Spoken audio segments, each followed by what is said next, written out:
Escribe en los comentarios desde dónde y a qué hora nos ves, así podré conocerte mejor. Para apoyar el canal gratis, no olvides suscribirte y darle like. En 1640, el Imperio Español, la mayor superpotencia del planeta, se desmoronaba no por un enemigo externo, sino por una herida abierta en su propio corazón. Mientras la Guerra de los 30 años consumía Europa, una rebelión en Cataluña, conocida como la Guerra de los Segadores, encendió una mecha que amenazó con hacer estallar todo el sistema. ¿Cómo pudo una provincia llevar al borde del colapso al imperio más poderoso del mundo? Esta es la historia de la traición, la guerra civil y el frente interno que hundió a España. A principios del siglo XVII, la monarquía hispánica, un gigante con pies de barro, se enfrentaba a una lenta pero inexorable decadencia. El inmenso imperio forjado por los Austrias mayores se veía asediado por enemigos externos y corroído por una profunda crisis interna.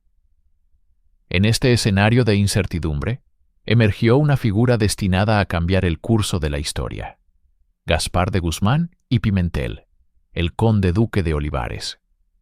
Valido del joven rey Felipe IV desde 1621, Olivares era un hombre de Estado con una visión tan grandiosa como controvertida. Comprendía que el principal problema del imperio era su propia estructura. No era un reino unificado, sino una confederación de reinos y señoríos, cada uno con sus propias leyes, instituciones y, sobre todo, sus propias obligaciones fiscales. El peso de la defensa del imperio recaía casi en su totalidad sobre los hombros de una Castilla exhausta y despoblada. Para Olivares, esta situación era insostenible. Su gran proyecto, la Unión de Armas, presentado en 1626, buscaba romper con este desequilibrio. Proponía la creación de un ejército de reserva permanente de 140.000 hombres, sostenido por todos los reinos de la monarquía en proporción a su población y riqueza. El objetivo no era solo militar, era profundamente político.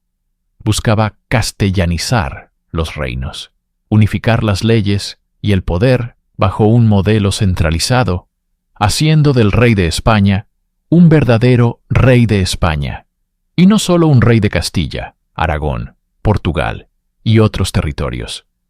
Sin embargo, lo que en Madrid se veía como una reforma necesaria para la supervivencia en las periferias, especialmente en los reinos de la Corona de Aragón, se percibía como un ataque directo a sus fueros, a sus libertades y a su identidad histórica.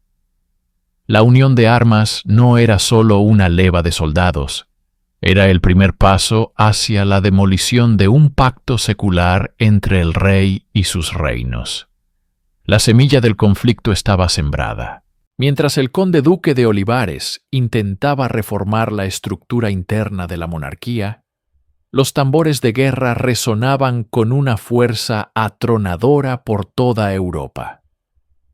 El continente estaba inmerso en la Guerra de los 30 años, un conflicto devastador que comenzó como una disputa religiosa en el Sacro Imperio Romano Germánico, pero que rápidamente se transformó en una lucha hegemónica entre las grandes potencias. Para la monarquía hispánica, la guerra no era una opción, sino una obligación dinástica y estratégica. Como principal potencia católica y aliada de sus parientes, los Austrias de Viena, España se vio arrastrada a un torbellino de batallas que se libraban en múltiples frentes. En los Países Bajos, la interminable guerra de los 80 años contra las Provincias Unidas se reanudó con ferocidad. En Alemania, los tercios españoles lucharon en batallas cruciales como la de Nördlingen. Y en Italia, se disputaba el control de enclaves estratégicos. Este esfuerzo bélico monumental era un pozo sin fondo que devoraba hombres y, sobre todo, cantidades ingentes de dinero. La plata que llegaba de América ya no era suficiente para financiar ejércitos tan vastos y dispersos. La presión fiscal sobre Castilla alcanzó niveles insoportables, ahogando su economía y acelerando su declive. En este contexto de emergencia bélica, la unión de armas dejó de ser un simple proyecto de reforma para convertirse en una necesidad imperiosa. Olivares necesitaba desesperadamente que el resto de los reinos, hasta entonces protegidos por sus fueros, contribuyeran al esfuerzo común. La situación se agravó drásticamente en 1635, cuando la Francia del cardenal Richelieu, la gran rival de los Austrias, declaró oficialmente la guerra a España. De repente, el conflicto ya no se libraba en tierras lejanas. La frontera de los Pirineos se convirtió en un frente de batalla activo, poniendo a Cataluña y Aragón en primera línea. La presión sobre estas regiones para que aportaran soldados y recursos se volvió ineludible y brutal. Para comprender la magnitud de la crisis que se avecinaba, es crucial entender la naturaleza de Cataluña en el siglo XVII. El Principado no era una mera provincia de un reino unificado, sino una entidad política con una fuerte identidad y un sistema institucional propio, celosamente guardado durante siglos. Integrada en la corona de Aragón, Cataluña se regía por el principio del pactismo. Según esta tradición política, el poder del monarca no era absoluto, sino que emanaba de un pacto con el reino, representado en sus instituciones.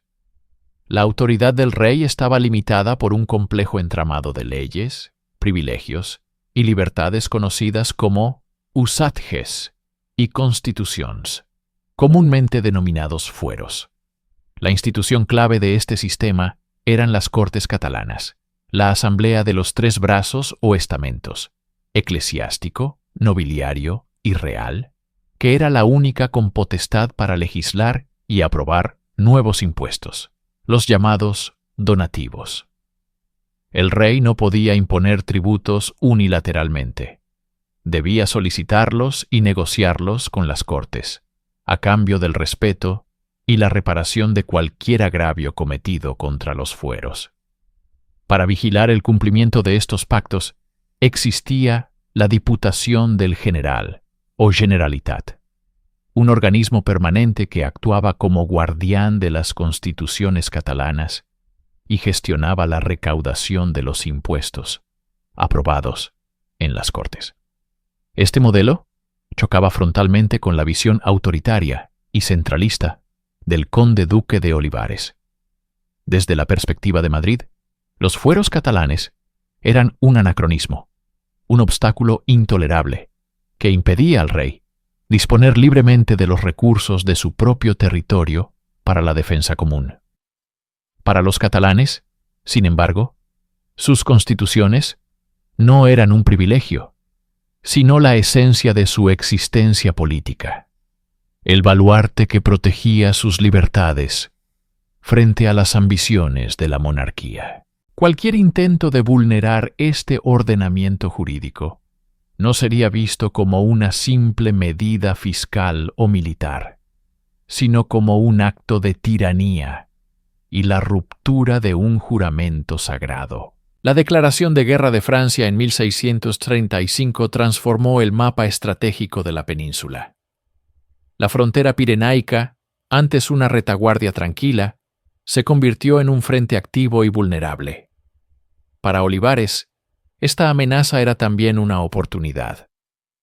Argumentando la necesidad de defender el propio territorio catalán, consideró que finalmente tenía la justificación perfecta para obligar al Principado a implicarse directamente en la guerra, sorteando la resistencia de sus instituciones. Un gran ejército, compuesto por unos 10.000 soldados, muchos de ellos mercenarios de diversas nacionalidades, junto a tercios castellanos, fue enviado a Cataluña para defender la frontera y lanzar ofensivas sobre el Rosellón francés. Sin embargo, la presencia de esta fuerza militar desató un problema aún mayor. el alojamiento. Las constituciones catalanas prohibían expresamente la obligación de alojar a soldados en casas particulares contra la voluntad de sus dueños. Pero la logística de la época y la falta de cuarteles hacían del alojamiento forzoso la única vía para mantener a un ejército sobre el terreno. El gobierno de Madrid, invocando el derecho de defensa, impuso sistemáticamente el alojamiento de las tropas en los pueblos y masías de Cataluña. Para el campesinado, esta imposición fue una calamidad. No solo debían ceder espacio en sus humildes hogares, sino también proporcionar cama, comida, leña y luz a los soldados, a menudo sin recibir compensación alguna. Los abusos se convirtieron en la norma. Robos, extorsiones, violencia contra la población y la destrucción de cosechas eran el día a día. Los soldados, mal pagados y desarraigados, actuaban con la impunidad que les conferían las armas. La tensión entre la población local y el ejército real creció hasta volverse insoportable. Cada incidente, cada disputa, cada acto de prepotencia era visto no como un simple exceso de la soldadesca, sino como una agresión deliberada de la monarquía castellana contra el pueblo catalán y sus leyes. El campo catalán se convirtió en un polvorín. El resentimiento acumulado durante años de abusos solo necesitaba una chispa para estallar. La tensión en el Principado de Cataluña había alcanzado un punto de ebullición. Durante meses, los tercios castellanos e italianos, alojados a la fuerza en el territorio para luchar contra Francia, habían cometido abusos y excesos que agotaron la paciencia de la población local. El descontento, que había comenzado en las zonas rurales, se concentró en la capital, Barcelona, a finales de la primavera de 1640. El pretexto llegó con la festividad del Corpus Christi. El 7 de junio, un grupo de segadores, trabajadores temporales que habían acudido a la ciudad, inició un tumulto tras un altercado con las autoridades. Lo que comenzó como una protesta aislada se transformó en una insurrección generalizada. Al grito de «¡Viva la tierra! ¡Muera el mal gobierno!» y «¡Visca la fe de Crist!», la multitud enfurecida recorrió las calles de Barcelona. Su ira se dirigió contra los símbolos del poder real y, sobre todo, contra los funcionarios de la monarquía de Felipe IV. Los soldados fueron atacados, las casas de los jueces reales saqueadas y varios magistrados asesinados. El objetivo principal de la turba era el virrey de Cataluña, Dalmau de Queralt, conde de Santa Coloma. Sintiéndose acorralado, el virrey intentó huir de la ciudad por mar, pero fue descubierto en la playa y asesinado. Su muerte no fue solo un acto de venganza popular, fue una declaración de guerra. El corpus de sangre rompió de manera irrevocable los lazos entre las instituciones catalanas y la corona española. La revuelta ya no era una simple protesta campesina. Se había convertido en una revolución que desafiaba directamente la autoridad del rey más poderoso de la cristiandad. El camino hacia la confrontación total estaba abierto y ya no había marcha atrás. Tras la explosión de violencia del Corpus de Sangre, el poder en Cataluña recayó de facto en la Generalitat, presidida por el canónigo Pau Claris. Este hombre, un jurista eclesiástico de gran habilidad política, se encontró en una posición imposible. Por un lado, debía canalizar la furia popular para evitar que el Principado se sumiera en la anarquía. Por otro, sabía que la respuesta de Felipe IV y el conde duque de Olivares sería implacable. El rey no podía tolerar el asesinato de su virrey y el desafío a su autoridad. Un formidable ejército real, comandado por el marqués de los Vélez, se puso en marcha para aplastar la rebelión. Claris y los Brazos entendieron que no podían enfrentarse solos al poder militar de la monarquía hispánica. Necesitaban un aliado, y el único posible era el enemigo de España, la Francia del cardenal Richelieu. Las negociaciones comenzaron en secreto, pero mientras tanto, Clarís necesitaba una fórmula política para legitimar su posición y romper legalmente con Felipe IV. El 16 de enero de 1641, ante el avance imparable del ejército real que ya había tomado Tarragona, Pau Clarís dio un paso audaz y sin precedentes. En un discurso ante los brazos generales, proclamó la República Catalana bajo la protección de Francia. Esta república fue efímera, durando apenas una semana, y su naturaleza exacta sigue siendo debatida por los historiadores. No fue tanto una declaración de principios ideológicos republicanos como un movimiento táctico desesperado. Era una herramienta legal para anular el juramento de lealtad a Felipe IV y justificar la inminente alianza con una potencia extranjera. La República fue el puente necesario para cambiar de soberano. La efímera República Catalana proclamada por Pau Clarís fue, en esencia, un acto de transición. Su propósito fundamental era romper los lazos jurídicos con Felipe IV para poder formalizar una nueva lealtad. Una semana después, el 23 de enero de 1641, la realidad se impuso a la utopía. Los brazos generales, liderados por Clarís, tomaron la decisión que cambiaría el curso de la guerra y el destino de Cataluña. Declararon a Luis XIII de Francia como el nuevo conde de Barcelona y, por tanto, soberano del Principado. Este no era un acto de anexión a Francia, sino una unión dinástica similar a la que existía con la Casa de Austria.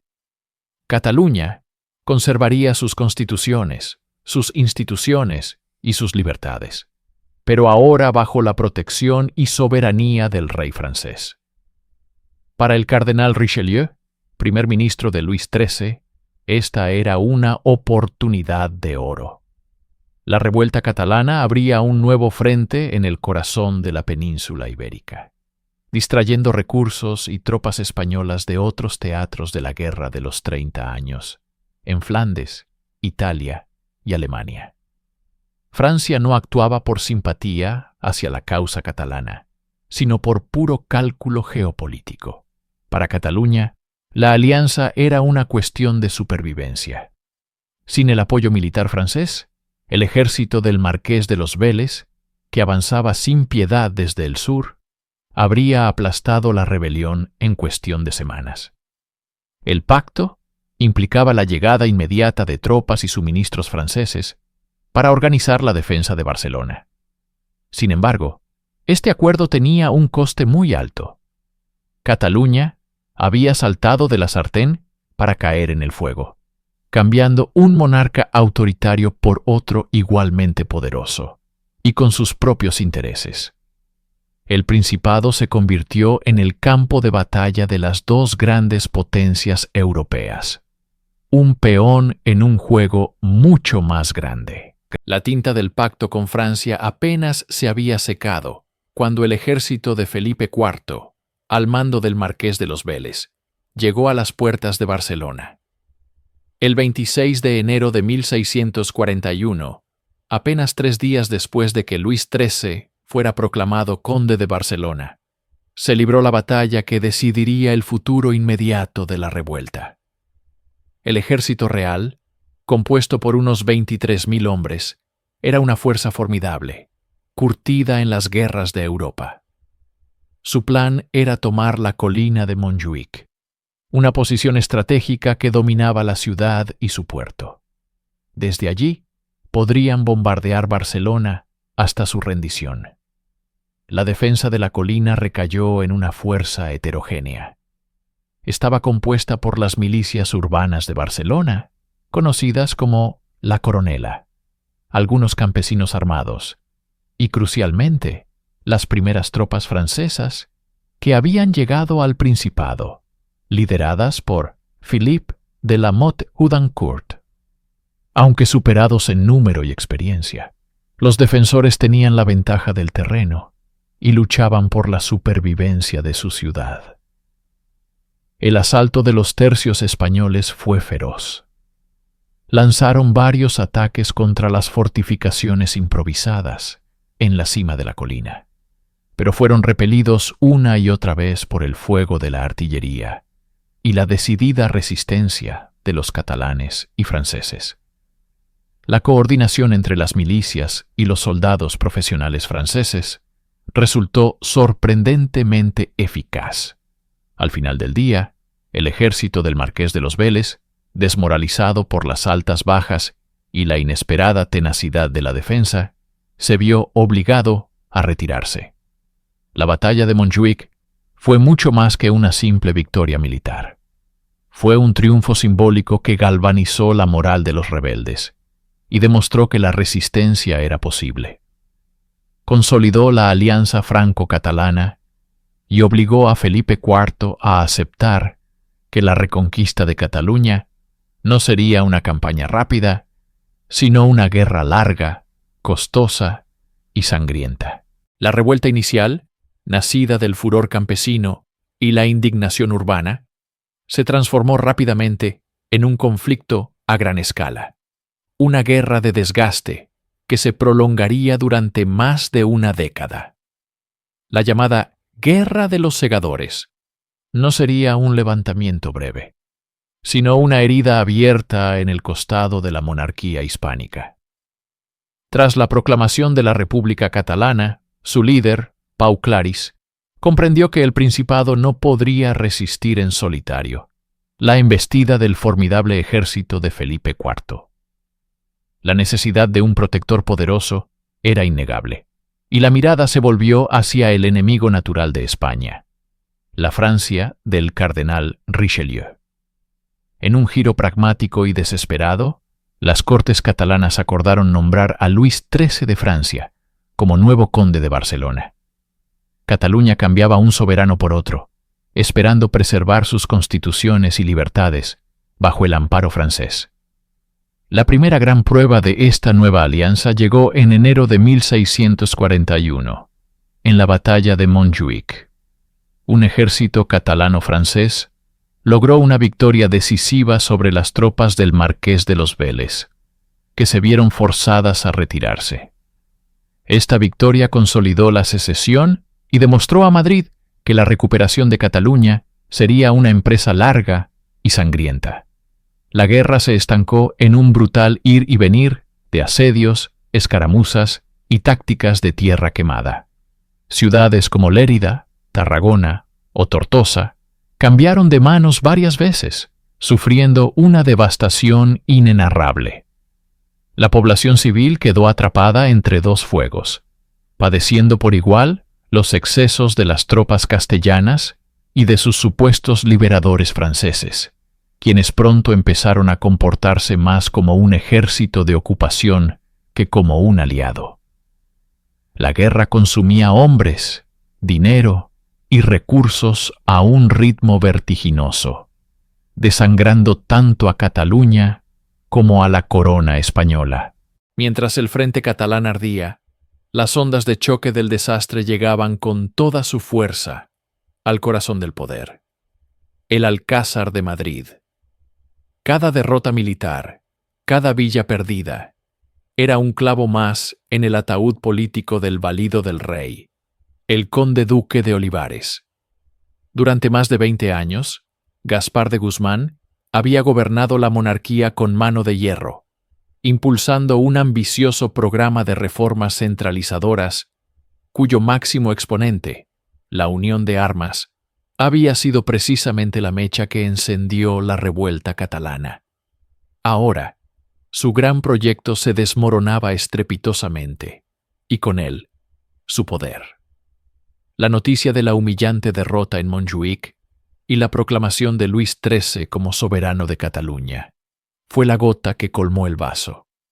Los enemigos de Olivares, que eran muchos y poderosos, encontraron la oportunidad perfecta para atacar. La alta nobleza, resentida por haber sido apartada del poder. Los consejos, cuyas competencias habían sido usurpadas, y facciones dentro de la propia corte conspiraban en las sombras para derribar al valido. El coste astronómico de la guerra en múltiples frentes había llevado al reino a la bancarrota.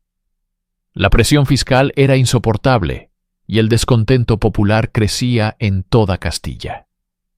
El rey Felipe IV, quien había depositado una confianza casi ciega en su favorito, comenzó a dudar.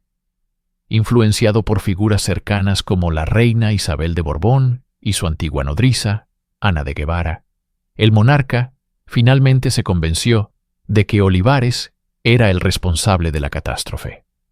El 17 de enero de 1643, tras una fría y breve audiencia, el rey le comunicó su destitución. Olivares fue desterrado de la corte, poniendo fin a una era. Su caída no fue la solución a los problemas de España, pero sí el símbolo más elocuente del fracaso de un modelo de gobierno y del colapso de su política. Mientras la atención de Madrid se centraba casi por completo en sofocar el incendio catalán, las brasas de la insurrección prendían con fuerza en el otro extremo de la península. El descontento en Portugal, latente durante décadas, alcanzó su punto de ebullición en 1640. Los portugueses se sentían agraviados por la creciente presión fiscal, la marginación de sus nobles en la administración del imperio, y sobre todo, por la pérdida de enclaves coloniales a manos de los enemigos de España, como los holandeses. La gota que colmó el vaso fue la orden de Olivares de que las tropas portuguesas se movilizaran para luchar contra los catalanes, sus hermanos en el descontento. La nobleza lusa interpretó esto como un intento de dejar el reino desguarnecido para someterlo por completo al poder castellano. La respuesta fue una conspiración bien organizada. El 1 de diciembre de 1640, un grupo de nobles conocido como los 40 Conjurados asaltó el Palacio de la Ribera, en Lisboa. Su objetivo era claro: acabar con el gobierno Habsburgo. El odiado secretario de Estado, Miguel de Vasconcelos, fue asesinado y arrojado por una ventana, mientras que la virreina, Margarita de Saboya, fue hecha prisionera. El levantamiento fue un éxito rotundo y fulminante. Con un apoyo popular abrumador, los conspiradores ofrecieron la corona al noble más poderoso del reino, el duque de Braganza, quien fue aclamado como Juan IV de Portugal. Se restauraba así la independencia lusa tras 60 años de unión ibérica. Para la monarquía hispánica, la noticia fue devastadora. Con el grueso de sus ejércitos empantanado en Cataluña y Flandes, la capacidad de respuesta militar era mínima. Se abría un segundo frente interno, una nueva guerra larga y costosa que dividiría aún más las ya mermadas fuerzas de Felipe IV. La rebelión portuguesa no fue una revuelta, sino una secesión en toda regla.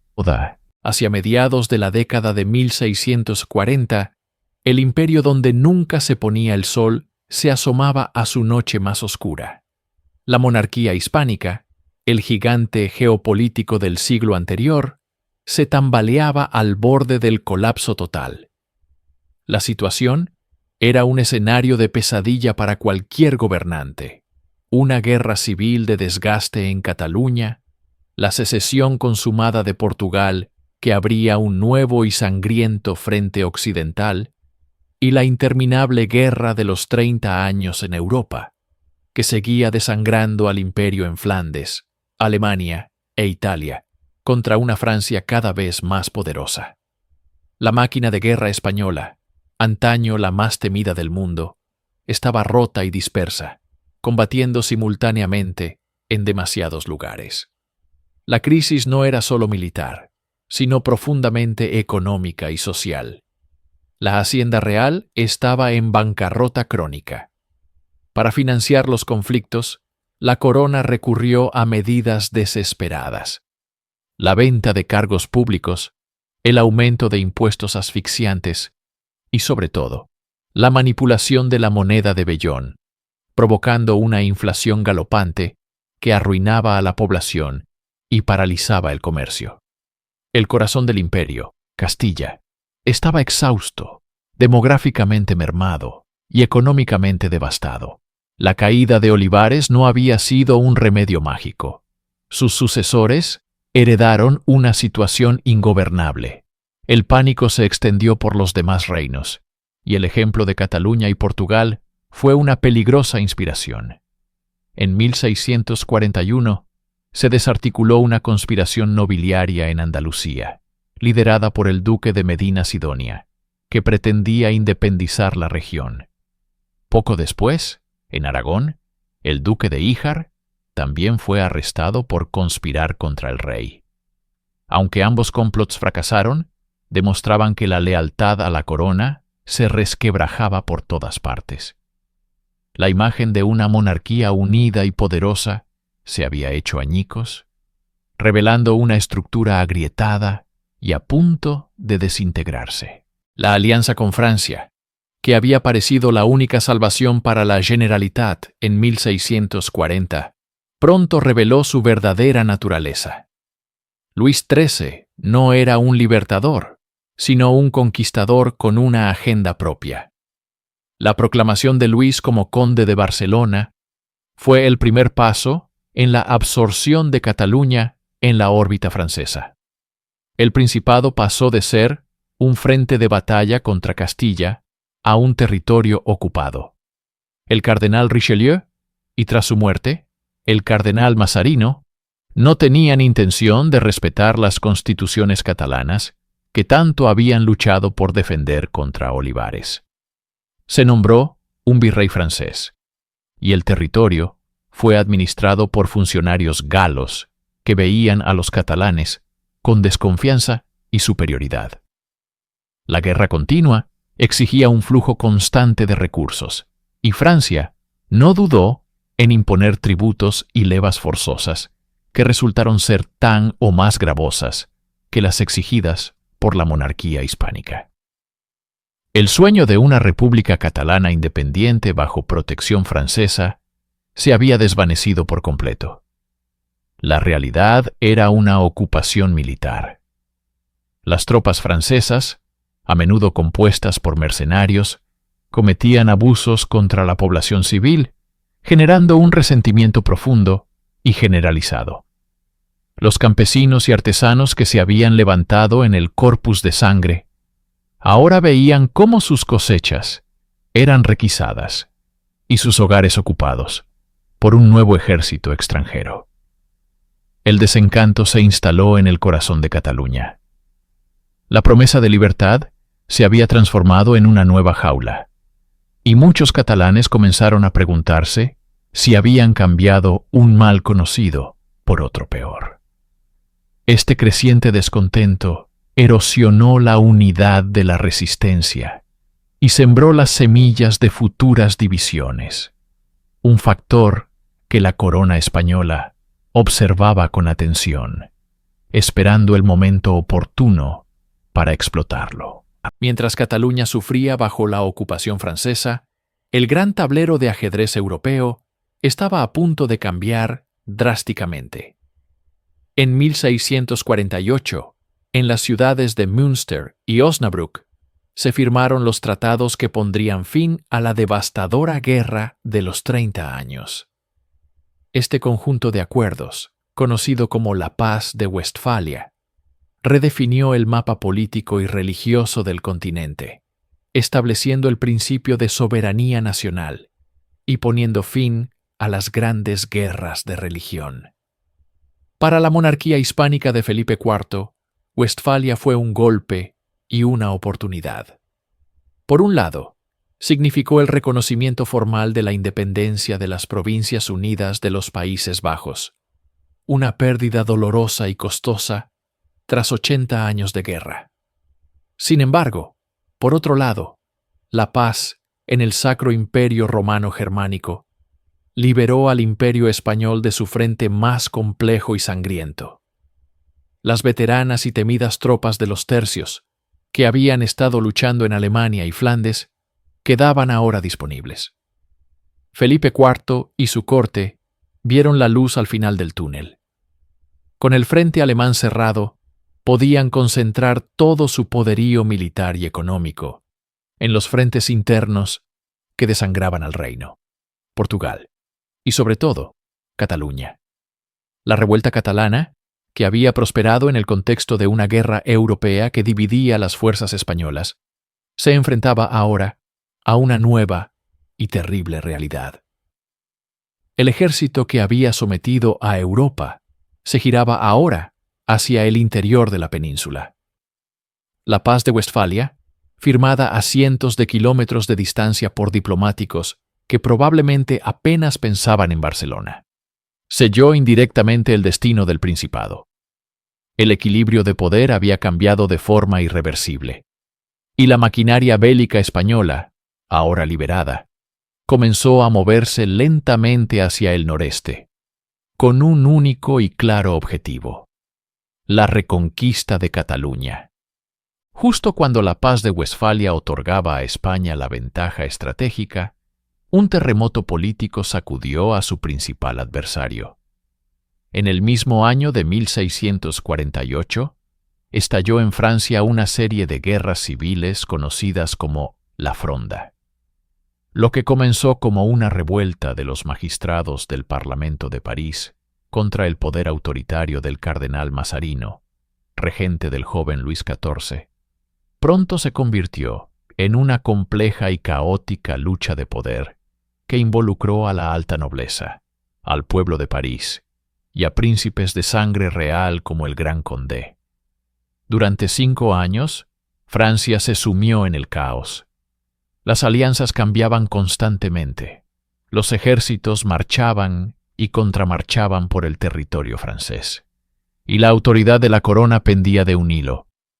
Para la causa catalana, la Fronda fue un desastre absoluto. La guerra civil francesa desvió por completo la atención, los recursos y las tropas de Mazarino. El Frente Catalán, que había sido una prioridad en la estrategia de Richelieu para debilitar a España, se convirtió en un escenario secundario y descuidado. Las tropas francesas en Cataluña dejaron de recibir refuerzos y pagas con regularidad, lo que mermó su moral y su capacidad de combate. El apoyo político y financiero a la Generalitat se desvaneció. Irónicamente, el absolutismo francés, del cual los catalanes buscaban protección, estaba luchando por su propia supervivencia en casa. La monarquía hispánica no pudo tener más suerte. Mientras su enemigo mortal se desangraba en luchas internas, España podía ejecutar su plan de reconquista sin temor a una intervención francesa a gran escala. La Fronda ofreció a Felipe IV una ventana de oportunidad única para resolver la cuestión catalana de una vez por todas.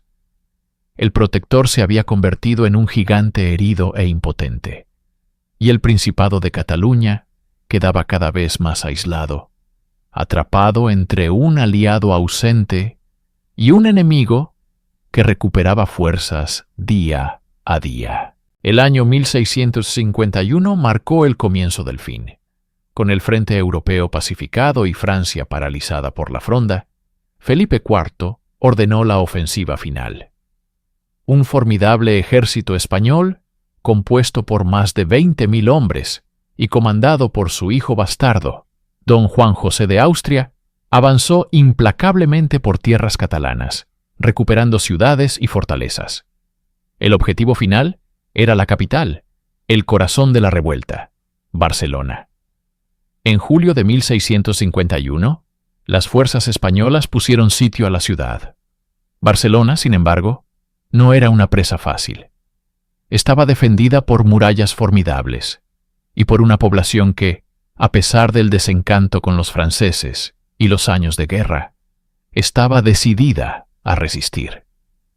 Pero la ciudad estaba debilitada. A la escasez de alimentos y municiones se sumó un enemigo aún más terrible: la peste. Una devastadora epidemia brotó dentro de los muros, diezmando a la población y a los defensores, y convirtiendo la resistencia en una agonía diaria. Durante 15 largos y brutales meses, Barcelona resistió heroicamente. Los bombardeos de la artillería española eran constantes, abriendo brechas en las murallas que eran defendidas con ferocidad en sangrientos combates cuerpo a cuerpo. Las salidas de los defensores para atacar las posiciones de asedio eran audaces, pero costosas en vidas. Dentro de la ciudad, el hambre, la enfermedad y la desesperación hacían estragos. El gobierno de la Generalitat, liderado por Pau Claris, en los inicios de la revuelta, había sido sustituido por una junta de guerra que intentaba mantener el orden y la moral en una situación insostenible. La ayuda francesa era escasa e intermitente, incapaz de romper el bloqueo naval y terrestre impuesto por las fuerzas de don Juan José de Austria. Cada día que pasaba, el cerco se estrechaba más. Barcelona, que había sido el símbolo de la libertad catalana, se estaba convirtiendo en una tumba para sus habitantes. El año 1651 marcó el principio del fin. Barcelona, el corazón palpitante de la revuelta, se encontraba en una situación desesperada. 12 años de guerra ininterrumpida habían diezmado su población y aniquilado su economía. A este panorama desolador se sumó un enemigo aún más implacable: la peste. La epidemia, que se desató con una virulencia aterradora, se cobró miles de vidas, debilitando la moral de una ciudad ya exhausta. Mientras los barceloneses morían en sus casas, las tropas de Felipe IV, comandadas por su hijo bastardo, don Juan José de Austria, completaban el cerco. El asedio fue largo y metódico. La ayuda francesa, que en su día fue el sustento de la resistencia catalana, se había vuelto errática e insuficiente. Francia, inmersa en sus propias convulsiones internas con la Fronda, había relegado el frente catalán a un segundo plano. Dentro de las murallas, las facciones se devoraban entre sí. Los partidarios de una resistencia a ultranza chocaban con aquellos que veían la rendición como la única salida para evitar la aniquilación total. La comida escaseaba y el espectro del hambre recorría cada calle.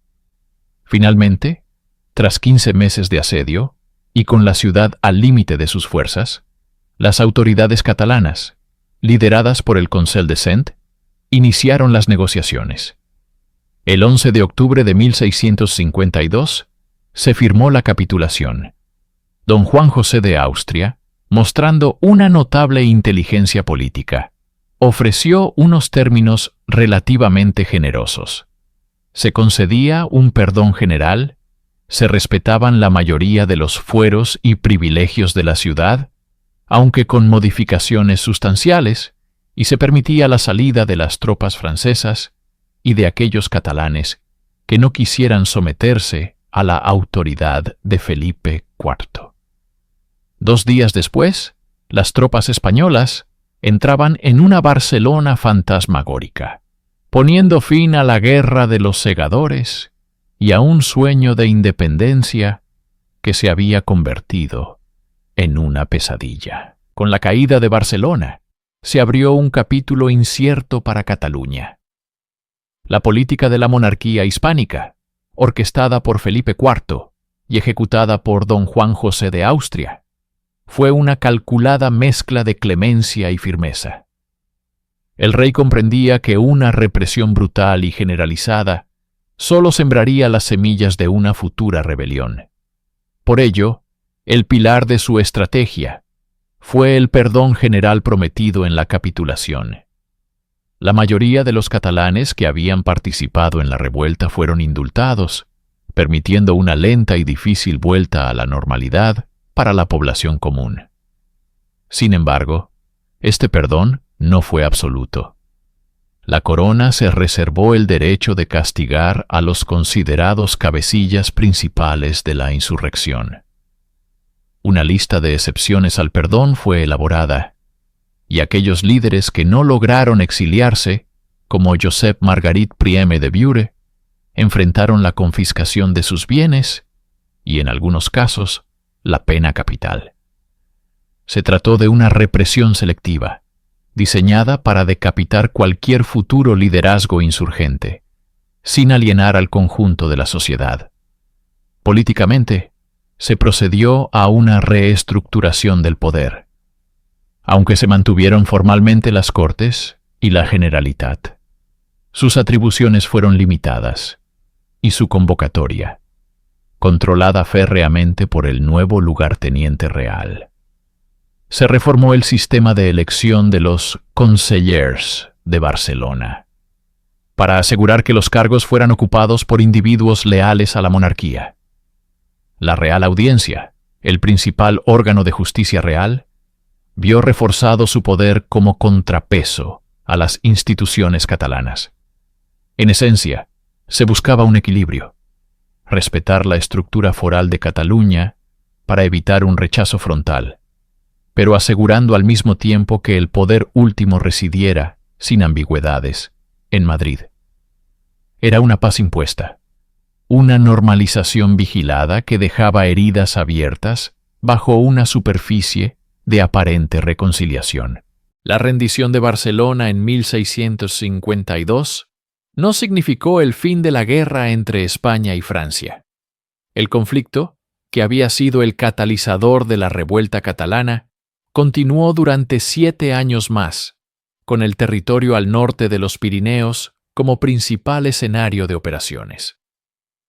Las comarcas del Rosellón, el Conflent, el Vallespir y parte de la Cerdaña, territorios históricamente catalanes, permanecieron bajo ocupación militar francesa. Para la monarquía hispánica, exhausta y al borde de la bancarrota, tras décadas de guerra en múltiples frentes, la paz con Francia se convirtió en una necesidad imperiosa. Las negociaciones culminaron en 1659, en un lugar altamente simbólico: la isla de los Faisanes, un pequeño condominio neutral en el río Bidasoa, en la frontera entre ambos reinos. Allí se encontraron los dos hombres más poderosos de sus respectivas naciones. Por España, don Luis de Haro, sobrino del conde duque de Olivares. Por Francia, el cardenal Mazarino, sucesor de Richelieu. El resultado de estas largas y complejas negociaciones fue el Tratado de los Pirineos. El acuerdo buscaba establecer una paz duradera, sellada con el matrimonio del joven Luis XIV de Francia con la infanta española María Teresa. Pero esta paz tuvo un precio devastador para España, y en particular para Cataluña. A cambio de la paz, Felipe IV cedió a Francia, a perpetuidad, todos los territorios catalanes situados al norte de la nueva frontera, que se fijó siguiendo las cumbres de los Pirineos. El Rosellón y las demás comarcas fueron amputados del Principado. La decisión se tomó sin consultar a ninguna institución catalana, consumando una división que desgarró familias, propiedades y un patrimonio cultural común de siglos. La revuelta que había comenzado, en parte, para evitar que Cataluña fuera el campo de batalla de las dos potencias, terminaba con su mutilación permanente como trofeo de guerra. La Guerra de los Segadores no fue simplemente una revuelta más. Fue un terremoto que sacudió los cimientos de la monarquía hispánica y dejó una herida profunda y duradera en la memoria colectiva. Para España, las consecuencias fueron catastróficas. El esfuerzo bélico para someter a Cataluña y simultáneamente luchar contra Francia agotó los ya mermados recursos del imperio.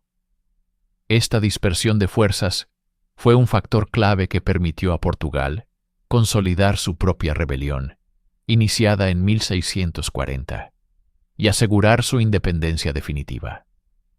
La pérdida de Portugal y la mutilación de Cataluña, con el Tratado de los Pirineos, simbolizaron el fin de la hegemonía española en Europa. El proyecto centralizador del conde duque de Olivares no solo fracasó, sino que terminó por debilitar y fracturar aún más la monarquía que pretendía fortalecer. Para Cataluña, el legado fue de una amargura inmensa. Sufrió una devastación demográfica y económica, de la que tardaría décadas en recuperarse. La división del territorio por el Tratado de los Pirineos creó una cicatriz geográfica y emocional que perdura hasta hoy. Políticamente, aunque se restauraron sus fueros, la desconfianza entre las instituciones catalanas y el poder central en Madrid se convirtió en una constante histórica. Con el tiempo, el recuerdo de la guerra se transformó. La figura del segador rebelde, inmortalizada en el himno Els Segadors, se convirtió en un poderoso símbolo para el catalanismo político que resurgiría con fuerza en el siglo XIX. La revuelta de 1640 fue reinterpretada como la primera gran lucha por la libertad de Cataluña frente a un Estado opresor. De este modo, el conflicto del siglo XVII trascendió su propio tiempo, convirtiéndose en un mito fundacional y en una fuente de agravios históricos que han alimentado tensiones políticas a lo largo de los siglos, demostrando cómo las heridas del pasado, si no se cierran adecuadamente, continúan sangrando en el presente.